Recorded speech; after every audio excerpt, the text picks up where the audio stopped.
오늘 말씀의 제목은 실만한 물가로 인도하는 은혜, 실만한 물가로 인도하는 은혜라는 제목으로 또 하나님의 말씀을 제가 증거하도록 하겠습니다. 제가 유학 시절에 이제 대학교를 다니면서 이렇게 친한 일본인 친구가 생기면 이 몇 가지 질문을 던져봤습니다. 친하기 때문에 일본인 이 영혼들은 정말 친하지 않으면 이렇게 속에 있는 얘기를 하기가 쉽지가 않습니다. 그렇기 때문에 1년이고 2년이고 같이 밥을 먹고 놀러도 다니고 또 그 집에 놀러를 좀 가게 되면은 이 친구들이 하나 둘씩 조금씩 이제 마음을 열고 얘기를 하게 됩니다. 그런 친구들에게 제가 몇 가지 질문을 좀 꼭 던지는 게 있습니다. 알고 싶어서, 정말 알고 싶어서. 그게 뭐냐면, 너는 이렇게 하루에 언제 가장 이렇게 행복을 누리니? 행복감을 언제 이렇게 좀 행복감을 느껴? 라고 물어보고요.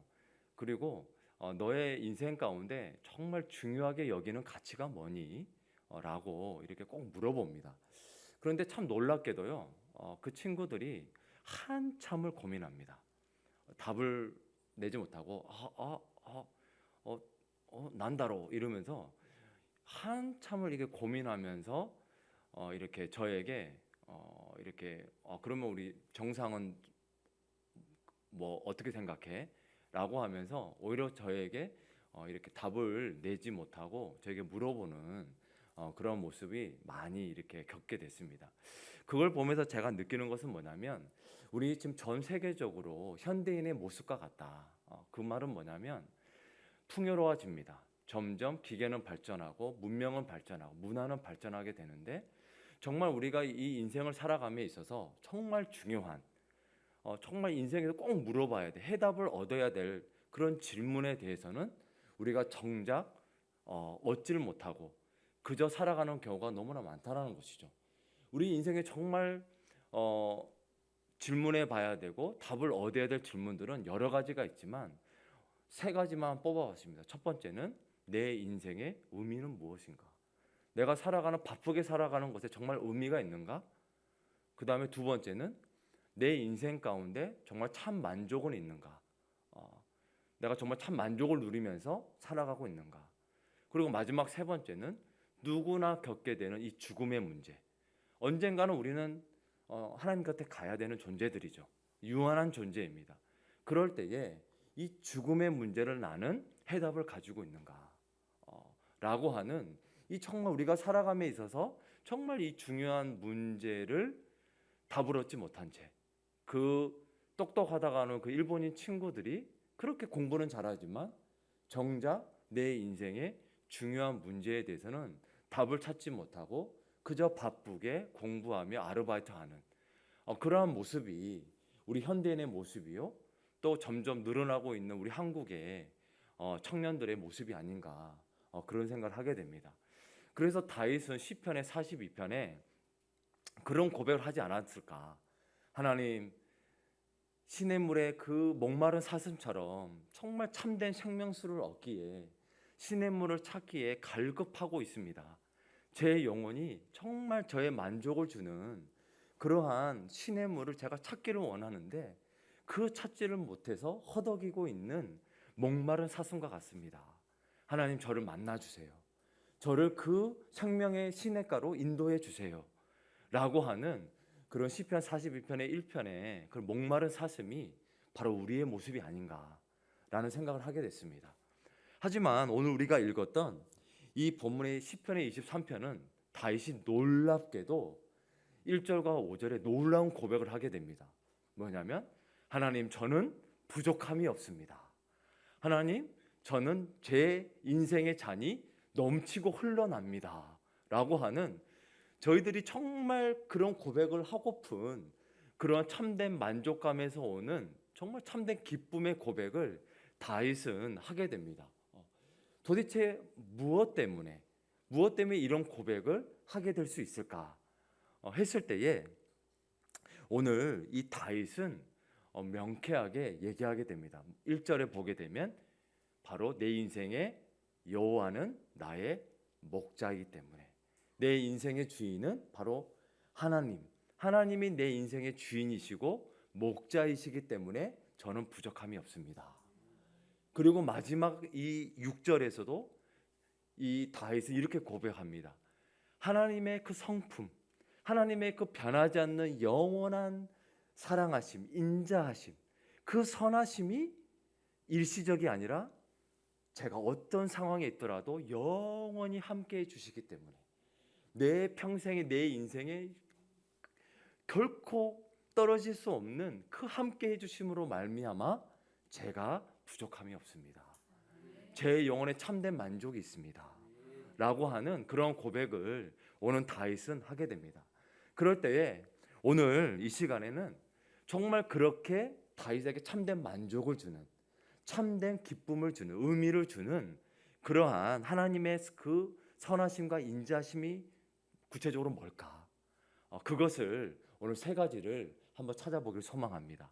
첫 번째는 우리에게 참된 만족을 주는 하나님의 사랑은 우리를 푸른 풀밭과 쉴만한 물가로 인도하시는 하나님의 사랑이 있습니다.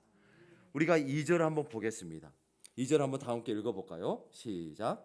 그가 나를 푸른 풀밭에 누이시며 쉴만한 물가로 인도하시는 도다 라고 얘기합니다. 우리의 선한 목자 대신 우리 하나님, 우리 예수님은 우리 인생에 정말 우리가 필요한 것들을 아시고 그를 정말 필요한 곳으로 우리를 인도해 가신다는 사실입니다. 이 당시에 이 다윗이 지내고 있는 이스라엘과 이 중동 팔레스타인 지역은 정말 비가 오는 날짜가 한정되어 있습니다. 우리 한국 땅은 정말 복 받았습니다. 비가 그래도 간간히 많이 내리기 때문입니다. 근데 이 지역은 1년에 비가 내리는 시간이 딱 정해져 있습니다. 그래서 한 11월 달에서 내년 한 2월 그 사이가 거의 이 비가 내립니다. 그러니까 1년에 한 3개월 정도만 이 푸른 풀밭이 3개월 정도만 이 푸른 풀밭이 있고요. 나머지 한 9개월과 10개월은 거의 황무지와 같습니다.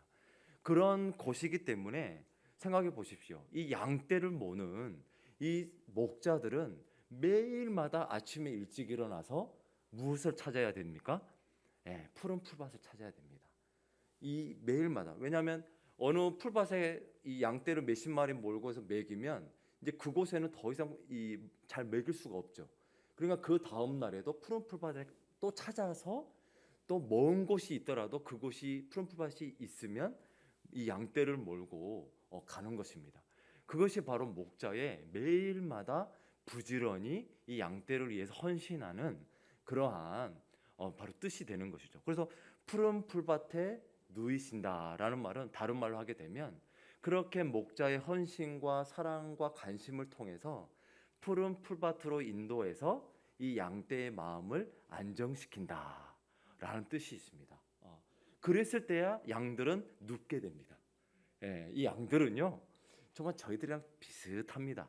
이 양들의 속성을 이렇게 한 몇 가지가 이게 있는데요. 양들은 시력도 안 좋고 그렇기 때문에 이렇게 잘 눕지도 못합니다. 왜냐하면 벌러덩 누워지면 잘 일어나지 못하기 때문에. 그러니까 목자가 항상 일으켜줘야 됩니다.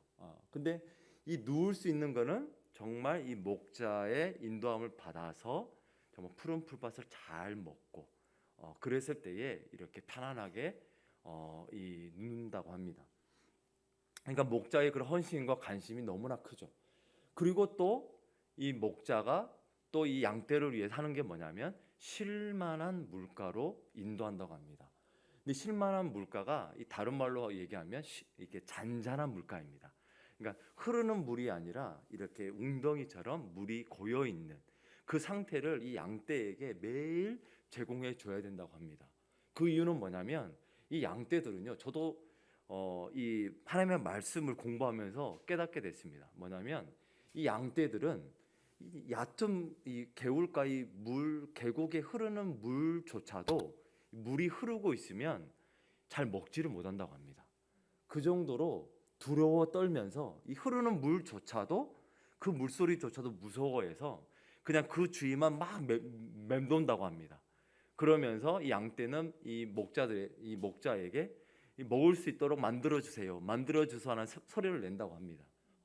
그렇기 때문에 이 목자는 이렇게 물을 다시 파서 이 조그마한 원을 그려서 파가지고 거기서 물이 다시 흘러 들어와서 이 물이 고일 수 있도록 만들어 줘야 이 양들은 이 안심하고 그 물을 먹는다고 합니다. 그러니까 이걸 통해서 여러분 알 수 있는 건 뭐죠? 이 목자의 마음이죠. 목자가 이렇게 양떼들을 정말 아침 일찍 일어나서 어디로 가야 될 것인지, 어디로 인도해야 될 것인지, 그리고 이 양떼가 정말 겁이 많고 잘 눕지 못하는, 쉬질 못하는 그러한 상황임을 너무나 잘 알아서 이 흐르는 물가가 아니라 잔잔한 물가로 인도해 가시는, 그것이 바로 목자의 마음인 것이죠. 그것이 하나님의 마음이라는 것입니다. 그것이 바로 하나님의 이 마음인데, 그렇기 때문에 이 우리의 상황을 정확히 아시고 그리고 우리의 생명을 위해 헌신하는 분은 바로 선한 목자 되신 우리 예수님밖에 없음을 믿으시길 바랍니다. 예수님께서 이렇게 요한복음 6장 35절에 이렇게 얘기합니다. 나는 생명의 떡이니 내게 오는 자는 결코 줄이지 아니할 터이요 나를 믿는 자는 영원히 목마르지 아니하리라 라고 얘기합니다. 우리 생명의 떡이신 예수님은 세상과 우리 인간처럼 그냥 가끔씩 내가 여유 있을 때만 우리에게 그냥 나 여유 있으니까 그냥 먹어 라고 해주시는 분이 아니십니다. 오늘 이 6장 35절을 보십시오. 나는 생명의 떡이라고 담대하게 선포합니다. 나는 생명의 떡이니 내게 오는 자는 줄이지 아니하는데 뭐라고 얘기하죠? 강조를 하죠? 결코라고 얘기합니다. never라고 얘기합니다. 결코.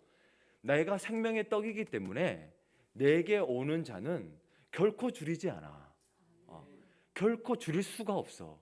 왜냐하면 내가 생명의 떡이기 때문에, 내가 생명수기 때문에, 내가 잔잔한 물가기 때문에 날마다 나에게 오는 자들은 결코 줄이지 않아 라고 얘기하는 겁니다. 또 보십시오. 나를 믿는 자는, 내가 그런 선한 목자임을 믿는 자는 목마르지 아니하는데 어떻게 목마르지 않는다고요? 영원히 목마르지 아니합니다. 여러분 믿습니까? 예, 우리 인생 가운데서 영원히 목마르지 않을 수 있는 이 존재는 눈에 보이는 거 찾아보십시오. 우리 사랑하는 우리 성도님들 참 인생을 많이 사셨을 거라 생각을 하지만 한번 뒤돌아보십시오. 나에게 영혼을 만족을 주는 것들이 있었는가? 눈에 보이는 것 중에 이것도 해보고 저것도 해보고 젊은 날에 공부도 해보고 출세도 해보고 돈도 많이 벌어보고 이것저것 다 해봤지만, 정말 사랑하는 사람도 만나보기도 하고 정말 친하게 지내봤지만 거기에서 우리가 영원한 만족이 있던가요? 영원히 목마르지 않는 그런 생명샘이 날마다 부어지던가요? 없습니다. 아마 다 저보다 훨씬 인생을 더 살아보셔서 정말 이 세상에는 나의 인생을 정말 이렇게 영원히 목마르지 않는 생명수는 바로 하나님밖에 없구나, 예수님밖에 없구나 라는 거를 저보다 다 더 구구절절히 이 인생을 사시면서 알고 있을 거라고 생각이 됩니다. 우리 그러한 이 생명의 떡 되신 예수님을 우리가 날마다 먹길 소망합니다. 예수님은 우리에게 주시기 위해서 자신의 몸을 기꺼이 찢기셨습니다. 십자가를 통해서. 그래서 나의 찢김을 통해서 나의 그 찢겨진 빵, 내 살을 먹어라. 그리고 내 십자가에 그 찢겨진 그 살 속에 나오는 피를 통해서 나의 생명의 그 보혈의 피를 힘입어서 새로운 인생을 살아라. 영원한 만족을 누려라. 라고 하는 것이 바로 하나님의 사랑입니다. 예수님의 그 한량없는 은혜입니다. 우리는 그것을 깨닫고 받았을 때만이 진정한 만족을 누릴 수가 있습니다. 그래야지만 우리는 변화됩니다. 그래야지만 우리는 누가 뭐라 하지 않더라도 자연스럽게 그 은혜에 반응하게 되고 변화되는 것입니다. 여러분 생각해 보시죠. 누가 막 뭐라 한다고 해서 해집니까? 예. 저도 사랑하는 사람과 결혼해 보니까요, 구구절절히 깨닫게 됐습니다. 정말 주님밖에 없구나. 주님의 사랑을 누리는 것 외에는 다른 길이 없구나. 예. 제가 정말 사랑하는 사람과 결혼했는데도요, 조금만 불만이 있고 조금만 뭔가 이게 쌓이면은 아이고 하나님이 깨닫게 해주시더라고요. 진정한 만족과 진정한 내 삶의 변화는, 내 성품의 변화는 저 사랑하는 사람이 아니라 저 사랑하는 사람을 통해서 내 연약함을 인정하고 부족함을 느끼고, 그리고 내가 온전히 변화돼서 저 사람을 정말 사랑할 수 있게 되는 그런 예수님의 형상으로 변화되게 만들어주는, 그렇게 되는 길은 바로 그 예수님의 사랑을 저희들이 날마다 누리는 것 외에는, 하나님을 날마다 만나는 것 외에는 우리가 변화될 길이 없는 것이죠.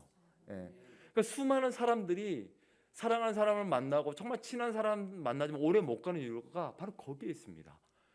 하나님의 사랑을 받아야 우리가 변화되어지고 다른 사람을 변화시킬 수가 있는데, 우리는 자꾸 하나님을 빼버리고 하나님의 사랑이 없이 인간적인 노력으로 자꾸 사람과의 관계를 맺으려고 하게 되니까 서로의 기대만 남게 됩니다. 그러니까 서로의 기대만 있게 되면 어떻게 돼요? 우리는 다 연약하고 다 우리는 부족함이 많은데, 그러니까는 마음속에 불평과 불만과 그냥 그렇게 되니까 결국에는 헤어질 수밖에 없는 것이죠. 그렇기 때문에 복음의 능력이 바로 하나님의 사랑에 있습니다. 우리가 그 사랑을 날마다 쉴만한 물가로 인도하시는 그 하나님의 사랑을 날마다 누리시길 바랍니다. 그것이 우리를 변화시키는 참 만족을 주는 하나님의 첫 번째 사랑이고요. 두 번째, 하나님의 우리를 부족함이 없는 하나님의 사랑은 우리의 영혼을 날마다 소생시켜 주시는 하나님의 사랑이 있습니다. 우리가 그것을 알기 소망합니다. 우리가 이 3절을 읽게 되면요, 우리 3절을 읽어볼까요? 시작. 내 영혼을 소생시키시고 자기 이름을 위하여 의의 길로 인도하시는도다 라고 이야기합니다. 하나님은 하나님의 자신의 그 성품을 위해서 그 선하심과 인자하심 때문에 자신의 이름을 걸고 우리의 영혼을 소생시켜 주시고 올바른 길, 의의 길로 인도하여 주신다라고 다윗은 자신의 인생을 살면서 그것을 깨달았습니다. 경험했습니다. 근데 여기서 우리가 주목할 것은 내 영혼을 소생시킨다라는 그 말은 이 배경에 보게 되면 잃어버린 양에 대한 문맥이 있습니다. 잃어버린 양들. 그러니까 내 영혼을 소생시킨다는 이 다윗의 고백에는 잃어버린 양들을 여러분이 생각하시면 됩니다. 그걸 뭐냐면, 그걸 생각하게 된다면 내 영혼을 소생시킨다는 말은 내가 인생을 살다가 잃어버렸지만 우리 선한 목자 되신 하나님은 나를 포기하지 아니하시고 나를 제자리로, 내가 있어야 될 곳으로 인도하여 주신다 라고 하는 이 놀라운 하나님의 우리를 향한 포기하지 않는 그 사랑이 바로 이 3절에 내 영혼을 소생시키시고 라고 하는 이 말씀 속에 정말 들어가 있습니다. 그러니까 다윗은 내 영혼을 소생시키는, 자신의 이름을 걸고 하나님의 이름을 걸고 올바른 길로 인도해 주시는 그분이 내 삶 가운데 함께 해 주시기 때문에 하나님, 저는 부족함이 없습니다.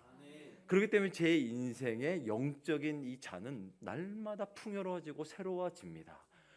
풍성해집니다 라고 하는 그 고백을 하게 됩니다. 여러분, 이 양이요, 또 하나 양 하나의 특성은 뭐냐면, 양은 이 목자를 따라가다가 말 안 듣다가 이렇게 길을 잃게 되잖아요. 이렇게 되면은 자신이 내가 목자의 음성이 더 이상 들리지 않고 내가 길을 잃었다 라고 하는 그 자각이 되면요, 이 마비 증세가 옵니다. 양은. 그러니까 참 우리 인간하고 똑같아요. 뭔가 우리가 어려움이 닥치고 뭔가 고난이 닥치면 어떻게 되지? 하면서 우리가 순간 이 당황하듯이 이 양은 더 그렇습니다. 몸이 마비가 돼버립니다. 그렇기 때문에 완절부절 못하다가 결국에는 기껏 한다는 것이, 이 양은요, 이 덤불, 이 광야 같은데 그 조금만 있는 그 덤불에 거기에 몸을 이렇게 웅크립니다. 아니면 이 바위 틈에 그 좁은데 자기의 몸을 넣어서 거기서 웅크리면서 매 이럽니다.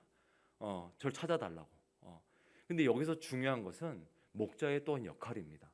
목자는 이 숫자를 이렇게 한 5시, 6시 해 떨어지기 전에 이제 마을로 돌아가야 되는데, 그때 숫자를 세랍니다. 숫자를 세라게 되는데 거기에서 이게 한 마리가 없어졌다라는 것이 이게 깨닫게 되어지면 급하게 이 다시 찾아왔던 경로를 향해서 부지런히 이 잃어버린 양이 있을 만한 곳을 찾아서 이 다른 양들을 정말 이 들에 놔두고 이렇게 막 찾아댕깁니다.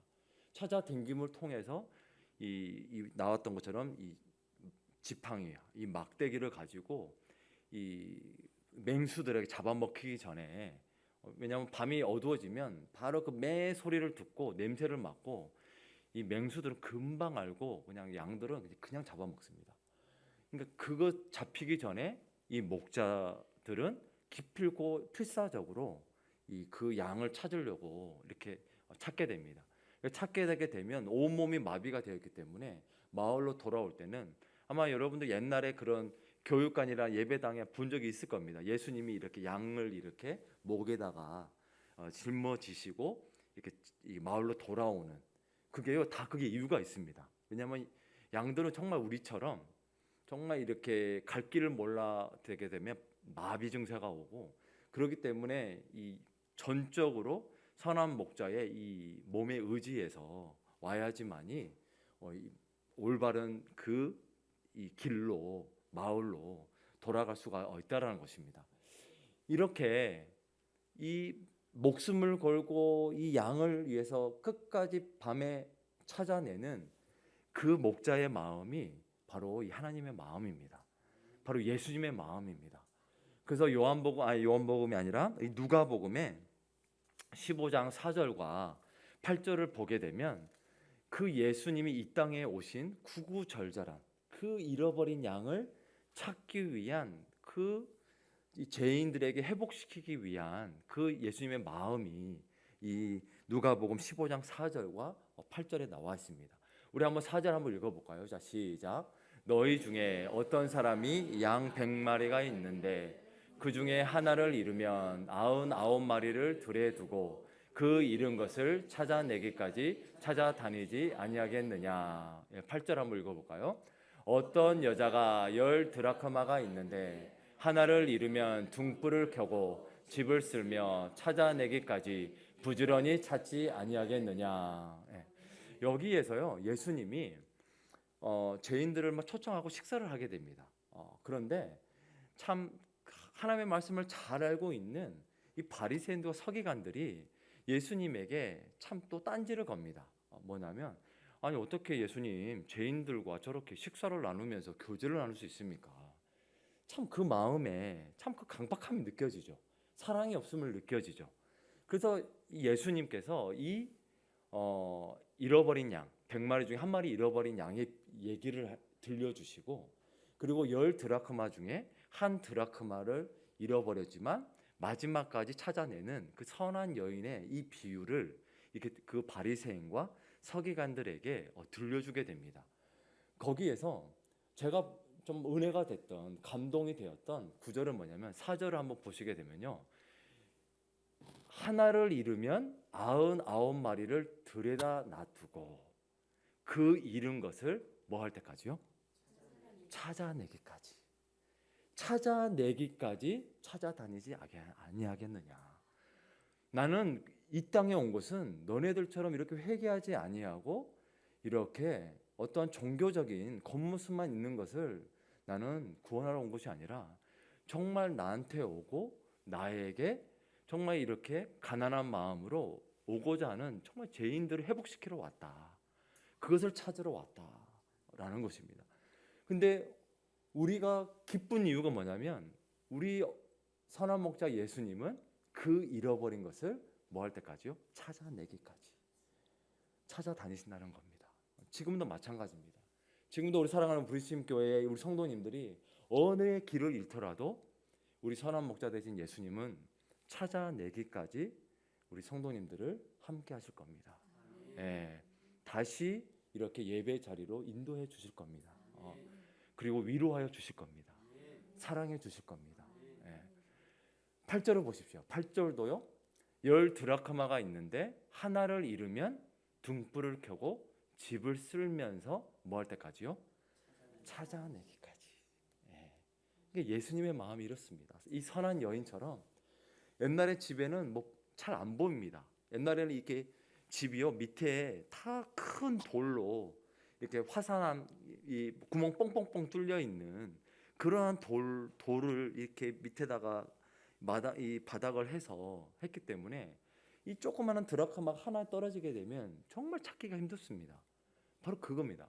하지만 밤에 하나를 떨어뜨렸다 할지라도 등불을 켜고 집을 쓸면서 찾아내기까지 부지런히 찾는 이 선한 여인처럼 나는 이 땅에 온 목적은 바로 너네들 한 사람 한 사람을 하나님이 주신 이 영혼들을 찾아내기까지, 내가 죽기까지 이 영혼을 나는 살리러 왔다 라는 것이 바로 하나님의 포기하지 않는 바로 그러한 사랑입니다. 우리 그러한 사랑을 우리가 바리새인과 서기관들처럼 거부하고 마지막까지 돌아오지 않는 그런 인생이 아니라, 그런 하나님의 사랑, 포기하지 않는 그 사랑에 우리가 적극적으로 반응할 수 있는, 다시 돌아갈 수 있는, 그래서 우리의 영혼이 소생될 수 있는 저와 여러분이 되시기를 주님의 이름으로 축원합니다. 이것이 바로 두 번째, 이 정말 찾아내기까지 우리를 찾으시는 하나님의 사랑입니다. 우리가 이 포기하지 않는 사랑을 누리게 되면요, 어떠한 우리 마음에 복을 누리게 되냐면 깊은 안정감을 얻게 됩니다. 그리고 내 인생을 주관하시는 이 내 인생의 주인 되신 예수님에 대한 깊은 확신을 우리는 누리게 됩니다. 실제로 있었던 1942년에 제2차 세계대전에 한 선장 이야기를 들려주고 싶습니다. 그 이야기에는 뭐냐면 우리 목사님께서 아주 그림도 멋지게 이렇게 준비해 주셨는데요. 이 이집트에서 수많은 크리스찬들과 그때 되는 이 독일의 이 나치 군대가 거의 유럽을 다 석권할 때였습니다. 그래서 롬멜 장군이라고 하는 유명한 이 독일 장군은 이 해상까지도, 이 바다까지도 다 잠수함으로, 군함으로 해상을 다 이렇게 장악하고 있었던 시기였습니다. 그럴 때에 어쩔 수 없이 이집트에 있었던 수많은 이 선교사님들과 그리스도인들과 또 그 지역의 이 난민들을 데리고 수단까지 내려와서 수단에서 대서양을 거쳐서 배를 타고 미국으로 가는 그 배를 타게 됐습니다. 타게 됐는데 참 어느 공동체마다 문제가 있는 사람이 있습니다. 뭐냐면 그렇게 절박한 상황 가운데서 이 독일군이 장악하고 있는 그 바다를 조심히 건너가야 되는 상황에도 불구하고도 하나의 선원이 술에 취했습니다. 술에 취해가지고 그 선박에 있다가 그 선박에서 떨어져서 그냥 바다에 빠져버렸습니다. 그리고 술 마실 때는 모르고 이렇게 좀 가다가 어떤 일이 있냐면 그 친한 그 선원이 그 선장에게 보고를 했습니다. 선장님, 누가 술을 취해가지고 그 친구가 지금 어디인지 모르겠지만 바다에 빠져버렸습니다. 어떻게 할까요? 라고 보고를 하게 됐는데, 그때 당시에 수많은 주위에 있던 선원들과 수많은 사람들은 다시 돌아가서 찾는 것을 반대하게 됐습니다. 그잖아요. 왜냐하면 돌아가서 수색하고 불을 밝혀야 되는데, 불을 밝히게 되면 그 상황에서는 이 독일군이라든지 그 잠수함이라든지 이 바다에서의 밤의 불빛은 그 어떤 먼 곳이라도 다 보이게 됩니다. 그러면 바로 어뢰 한 방이면은 그 배는 완전히 침몰하게 되고 다 죽음을 당하게 되는 것이죠. 그런데도 이 선장은 경험이 정말 많았든지 정말 또 그 한 선원에 대한 그 간절함이 있었던 것 같습니다. 그래서 그 선원들의 반대에도 불구하고도 다시 배를 돌려서 1시간 동안이나 찾아 헤맨 끝에 그 술 취한 그 바다에 빠진 그 선원을 극적으로 구출해 냈다고 합니다. 그래서 그 선원을 데리고 목적지인 그 미국의 북미의 땅까지 배를 타고 무사히 건넜다라고 하는 그러한 실제적인 이야기가 있습니다. 이 이야기가 왜 중요하냐면요, 여러분 생각해 보십시오. 우리가 제3자일 때에는, 배에 있을 때에는 그냥 버리고 가면 그냥 죽어도 싸잖아요, 여러분. 자기 본인이 술 취해가지고 빠졌는데 다른 사람이 정말 우리도 죽을 수도 있는데 그냥 버리고 가면 그 누구도 뭐라 할 수 없는데도, 할 수 없지만 만약에 내가 내가 만약에 어떤 풍랑을 만나거나 이렇게 그림에 나오는 것처럼 풍랑을 만나게 되거나 만약에 내가 여차 잘못해서 이 물에 빠졌을 했을 때에 그럴 때에 내가 붙들 수 있는 유일한 희망은 뭐죠? 그 선장이 그 술에 취한 그 선원을 구했다라면 그런 선장이라면 바로 나도 물에 빠졌을 때에 내 선장이 나를 끝까지 포기하지 아니하고 나를 구출하러 오겠구나 라는 것이죠. 그게 물에 빠진 자의 길을 잃은 자의 유일한 소망인 것이죠. 나의 선장은 그걸 통해서 우리가 주위에 있는 배의 모든 선원들은 어떤 마음을 들겠습니까? 우리 선장님은 저런 사람도 끝까지 포기하지 않고 구출해내신 분이야. 그렇기 때문에 나는 내가 위험에 빠지거나 어려움에 닥쳤을 때 우리 선장은 결코 나를 포기하지 않아. 내가 위험에 처했을지라도 우리 선장은 다른 사람은 나를 포기할지라도 우리 선장은 나를 기필코 찾아올 거야 라고 하는 그러한 깊은 안정감과 신뢰감을 우리는 그 선장을 통해서 우리는 배울 수 있다는 것입니다. 우리 선한 목자 되신 예수님이 이 땅 가운데 그러한 선장이 되어 주셨습니다. 세상 사람들은요, 우리가 좀만 잘못하고요, 쩔만 어떤 실망스러운 것을 보여주면요, 바로 떠납니다.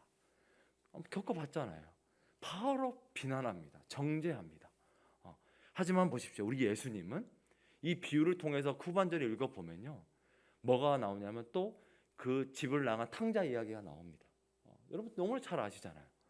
탕자 이야기가 본인의 재산을 다 탕진했지만 회개하고 돌아왔을 때에 그 선한 목자된 예수님의 마음처럼 그 아버지는 더 이상의 정죄를 하지 않습니다. 더 이상의 비난을 하지 않고 어떻게 하죠? 기쁨의 잔치를 열었습니다.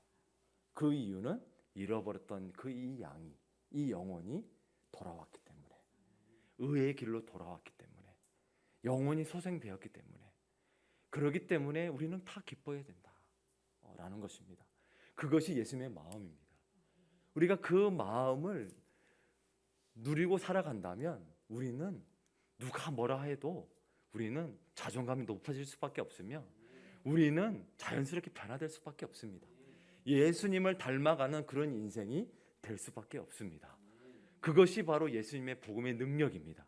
십자가 사랑의 능력입니다. 우리가 그런 하나님의 사랑을 날마다 누리시길 바랍니다. 그것이 우리의 두 가지의 사랑이고요. 세 번째는 부족함이 없는 하나님의 사랑은 죽음의 공포에서도 우리를 해방시켜 주시는 하나님의 사랑이 있습니다. 우리가 본문 4절과 5절을 우리가 읽어보면요, 우리 한번 다 함께 읽어볼까요? 시작. 내가 사망의 음침한 골짜기로 다닐지라도 해를 두려워하지 않을 것은 주께서 나와 함께 하심이라. 주의 지팡이와 막대기가 나를 안위하시나이다. 주께서 내 원수의 목전에서 내게 상을 차려주시고 기름을 내 머리에 부으셨으니 내 잔이 넘치나이다. 내 잔이 넘치는 이유는 다윗은 우리 하나님께서는 내가 어떤 죽음의 공포 앞에 있더라도, 그러니까 여러분 다윗의 인생을 보시면 얼마나 쫓겨다녔습니까? 얼마나 그 힘든 여정을 심지어 자신의 사랑하는 아들한테도, 압살롬한테도 쫓겨다니면서 죽음의 공포 가운데 동굴에 숨기도 하고 사울에 쫓겨다니기도 하고 수많은 험난한 인생을 죽음의 공포 앞에서 항상 살았던 인물이 바로 이 다윗입니다. 그런데 그럴 때마다 나랑 함께하여 주시고 오히려 나의 생각을 뛰어넘는 방식으로 생명의 길로 인도하신 분은 바로 선한 목자 되신 우리 예수님밖에 없었다. 하나님밖에 없었다. 그렇기 때문에 이 고백을 하는 것입니다. 내가 사망의 음침한 골짜기로 다닐지라도 누가 나를 해를 하는 그런 해를 두려워하지 않을 것은 그 누구보다도 전능하신 살아계신 하나님이 나와 함께 하시기 때문이다. 누가 나를 대적하리요? 전능하신 하나님이 나와 함께 하신다면 누가 나를 해할 수 있겠는가? 해할 수가 없죠. 바로 그 고백을 하는 모습을 보게 됩니다. 하지만 우리는 죽음을 두려워하는 존재입니다. 저도 한때 죽음에 대해서 심각하게 고민을 하게 됐습니다. 왜냐하면 죽음은 모든 관계를 다 끊어버리기 때문입니다. 내가 이 세상을 살면서 정말 사랑했던 사람들과의 사랑의 관계를 이 죽음이란 존재가 오면 어떻게 되는 거죠? 다 파괴시켜버리기 때문입니다. 다 끊어버리기 때문입니다. 그렇기 때문에 죽는 자도 공포에 떨 수밖에 없고 남아있는 자도 더 이상 볼 수 없는 그 슬픔에 우리는 빠져들 수밖에 없습니다. 그래서 수많은 지식인들과 수많은 사람들도 이 죽음의 존재 앞에서 공포에 떨 수밖에 없는 것이 바로 우리의 어쩔 수 없는 그 두려움인 것이죠. 하지만 우리 하나님께서 예수님을 이 땅에 보내주신 이유가 또 하나 있습니다. 죽으심과 3일 만에 부활하심을 통해서 나를 믿는 자는 죽음을 이기고 죽음의 이후에 영원한 세계가 있음을 예수님의 부활을 통해서 보여주심을 통해서 나를 믿는 자는 결코 멸하지 아니하고 영원한 생명을 누리며 살 수 있다고 하는 놀라운 기쁜 소식을 예수님이 이 땅 가운데 예수님의 십자가의 부활을 통해서 보여주셨다는 사실입니다. 이것이 기쁜 소식입니다. 그렇기 때문에 우리는 이 기쁜 소식을 날마다 누리며 살아가야 될 줄로 믿습니다. 요한복음 11장 25절 26절을 보십시오. 예수님이 이렇게 고백합니다. 그러기에 나는 부활이요 생명이니 나를 믿는 자는 죽어도 살겠고 무릇 살아서 나를 믿는 자는 영원히 죽지 아니한다라고 말씀하십니다. 여러분 믿습니까? 무릇 살아서 나를 믿는 자는 어떻게 된다고요? 영원히 죽지 아니한다. 그래서 우리는 예수님 안에 있는 자들은 점점 죽음의 어떤 두려움이 그렇게 몰려오더라도 우리는 예수님의 그 죽으심과 부활을 떠올리게 되면 우리는 희망을 얻게 됩니다. 소망을 얻게 됩니다. 왜냐하면 역사적으로 예수님이 우리의 죄를 담당하시고 십자가의 죽으심을 통해서 사망 권세의 모든 우주의 권세를 멸하시고 어떻게 하셨죠?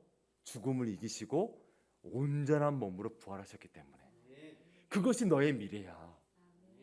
예수님 안에 있는 자들은, 나를 믿는 자들은 너의 미래가, 그 믿는 자들의 미래는 바로 이렇게 온전한 몸으로 부활될 거야. 그때가 와. 그렇기 때문에 지금 당장 눈에 보이지 않도록 낙담하지 마.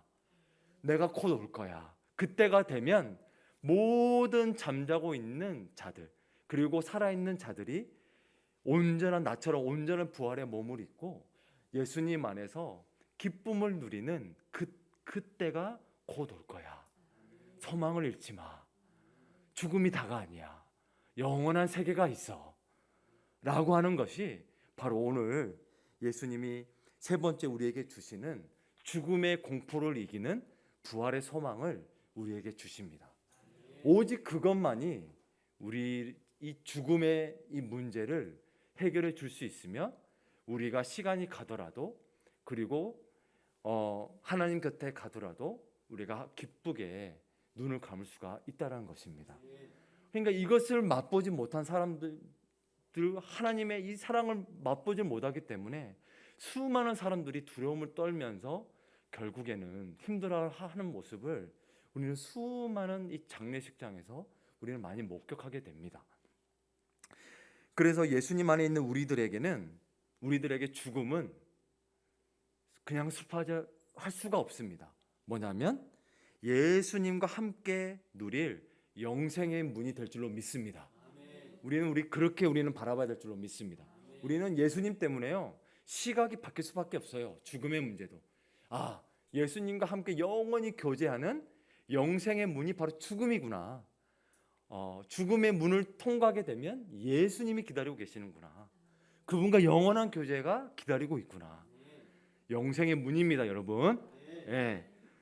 보네포 우리 목사님은 더 놀라운 고백을 하게 됩니다. 저도 놀랐습니다. 우리 보네포 목사님은요, 예수님을 믿는 성도의 이 죽음은 진정한 자유로 가는 길목의 최고의 축제다. 여러분, 죽음을 앞에 두고 축제라고 고백할 수 있는 사람은 어떠한 사람만이 할 수 있죠? 영원하신 하나님을 만난 사람.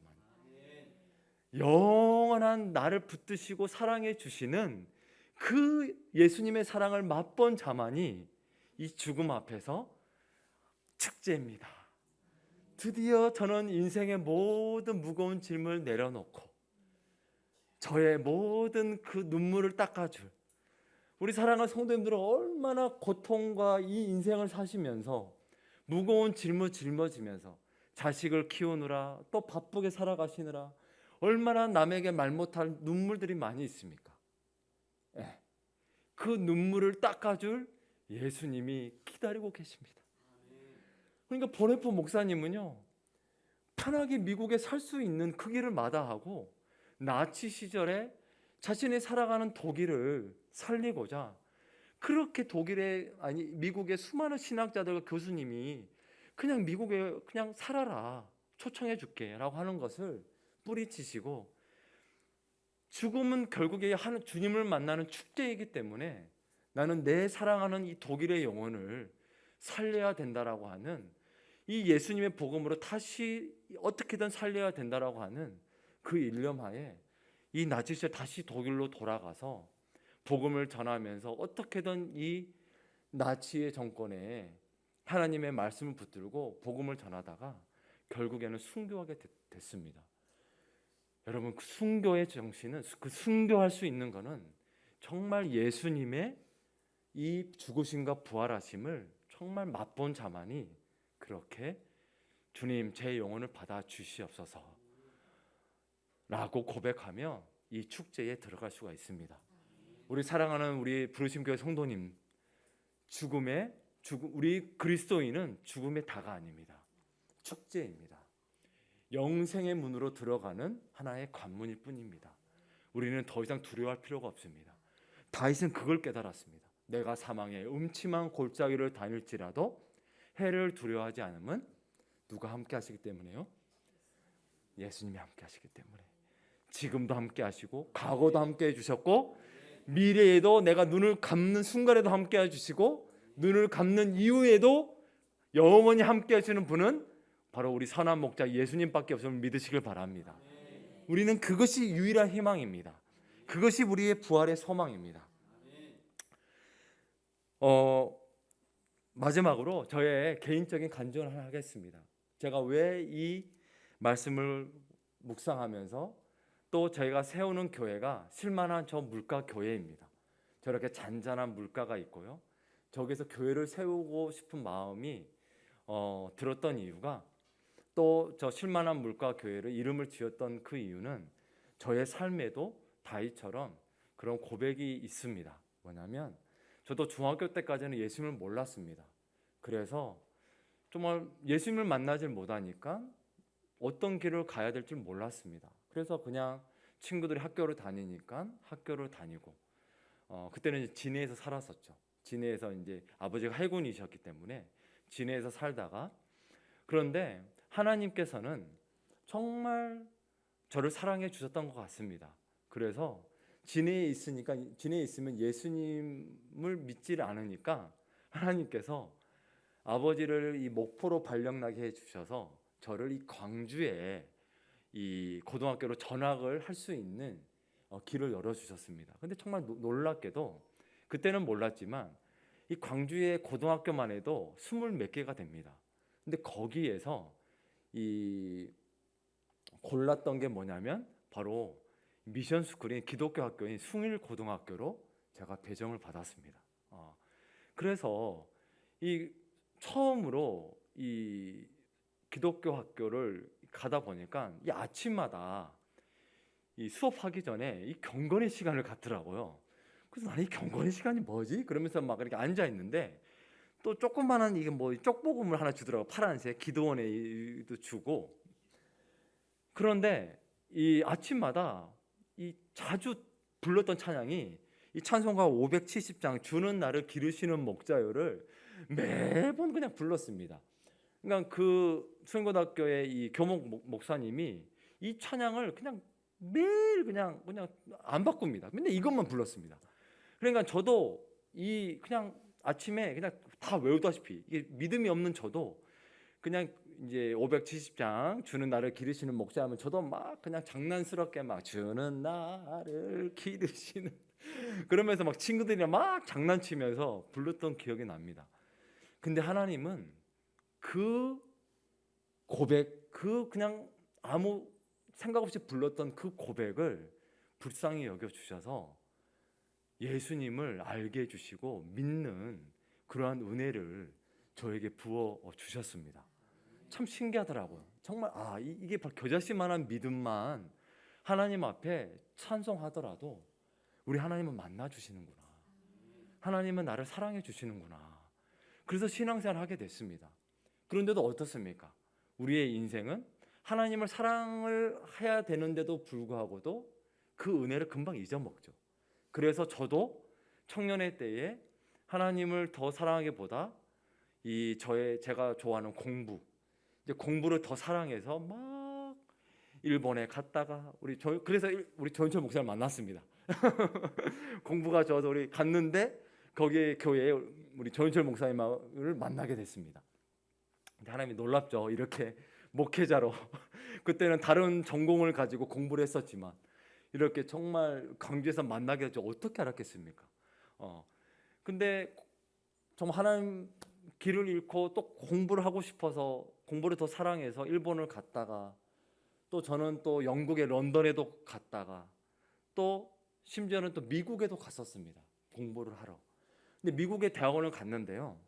근데 하나님은 절대로 우리를 강제적으로 몰고 가시는 분이 아니라 막 그냥 목을 잡고 막 이리 와 이것이 아니라 제 삶을 뒤돌아보고 하나님은 정말 이 실만한 물가로 그냥 이렇게 인도해 주셨던 것을 보게 됩니다. 뭐였냐면 제가 정말 공부 또 하고 싶어서 이 대학원에 미국에 가게 됐는데 그 오클라호마라는 지역에 있습니다. 오클라호마 주립대학원이었는데요. 그 대학원의 그 도시의 이름이 뭐냐면 스틸워러입니다.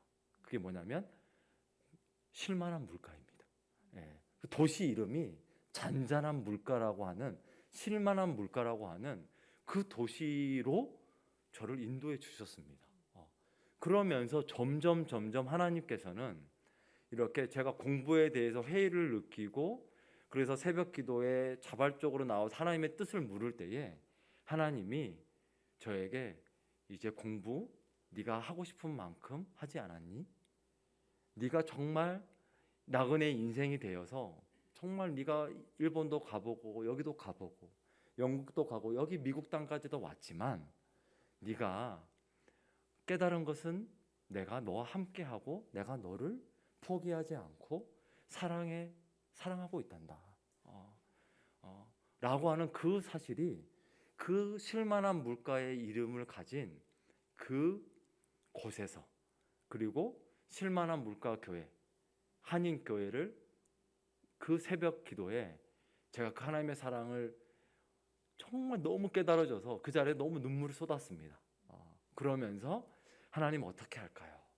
했을 때에 하나님께서 이 하나님의 말씀이 네가 정말 사랑한다면 네가 정말 이 말씀이 정말 꿀같이 달고 이 사랑에 네가 정말 이제 깨닫게 됐다면 이제는 나의 이 기쁜 소식을 위해서 한번 전해보지 않을래? 한번 신학교 가서 공부를 하면서 네가 나의 복음을 전하는 그런 자가 한번 돼보지 않을래? 라는 그러한 이 새벽때에 그러한 이 정말 그런 느낌이 그런 음성이 들렸을 때에 저는 순종하게 되었습니다. 뒤돌아보니까 하나님이 마지막까지 나를 붙드셨구나. 내가 어딜 가든지 포기하지 않으셨구나. 그리고 나를 강제로 억지로 끌고 가지 않으셨구나. 정말 놀랍게도 고등학교 때 추는 나를 기르시는 목자라고 불렀던 그 메아리가 정말 내가 가고자 했던 그곳에서도 스틸워러라고 하는 실만한 물가로 인도해 주시고 거기에서 또 교회도 실만한 물가 교회로 인도해 주셔서 새벽 때 나에게 이렇게 나지막히 사랑의 목소리로 나에게 또 다른 길을 인도해 주셨구나 라고 하는 그것이 너무나 다시 생각이 나서 교회 이름을 무엇을 지으면 좋을까라고 고민하는 가운데서 이 실만한 물가 교회를 짓게 되었습니다. 그래서 저는 쉴만한 물가교회를 독림동에다 세우게 되는데요. 저의 목표는 딴 게 없습니다. 저처럼 길을 몰라 방황하고, 그리고 예수님을, 충만한 물가 대신 예수님을 만나게 해서 길을 잃고 방황하고, 의미를 몰라 방황하고, 만족을 몰라 방황하고, 죽음의 공포에서 헤어나지 못하는 그러한 영혼들에게 예수님을 만나게 해줌을 통해서 진정한 안식을, 평안함을 누리게 해주는 그러한 역할을 도구로 쓰임 받으면 얼마나 좋을까, 그런 생각으로 이 쉴만한 물가를 세웠습니다. 너무나 감사드립니다. 말씀을 정리하겠습니다. 하나님의 사랑을 받지 못하는 인생에는 영혼의 쉼이란 없습니다. 하지만 쉴만한 물가로 인도하시는 예수님의 사랑을 받은 자만이 우리가 인생의 의미를 발견하고 참된 만족을 누리면서 죽음 이후에 부활의 소망을 갖게 될 줄로 믿습니다. 그런 하나님의 영원한 사랑하심을 풍성히 누리시는 우리 부르심 교회와 우리 사랑하는 성도님들의 그런 귀한 가정이 되시기를 주님의 이름으로 축원합니다. 아멘.